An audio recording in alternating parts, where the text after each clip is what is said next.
ఈ బంగ్లాదేశ్ ఇష్యూ విషయంలో ప్రజెంట్ గవర్నమెంట్కి అండ్ అపోజిషన్ పార్టీకి నా క్వశ్చన్స్ ఏమిటంటే, ముందు అపోజిషన్ పార్టీ నుంచి మొదలు పెడదాం.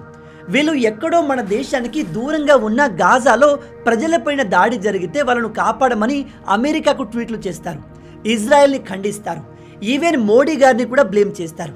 అలాగే మన దేశంలో ఉన్న మైనారిటీ పైన ఏదైనా చిన్న అటాక్ జరిగినా దాని గురించి పెద్ద గోల చేస్తారు.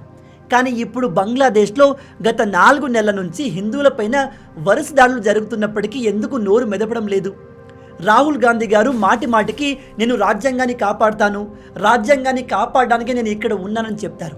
కానీ ఒక్కసారి కూడా ఇతను వరల్డ్ స్టేజ్ పైన నిలబడి బంగ్లాదేశ్లోని హిందువుల్ని కాపాడమని ఎందుకు మాట్లాడలేకపోయారు? నిజానికి బంగ్లాదేశ్ రాజ్యాంగం ప్రకారం ఆ దేశంలో తాత్కాలిక ప్రధానమంత్రిని ఏర్పాటు చేయడం కుదరదు.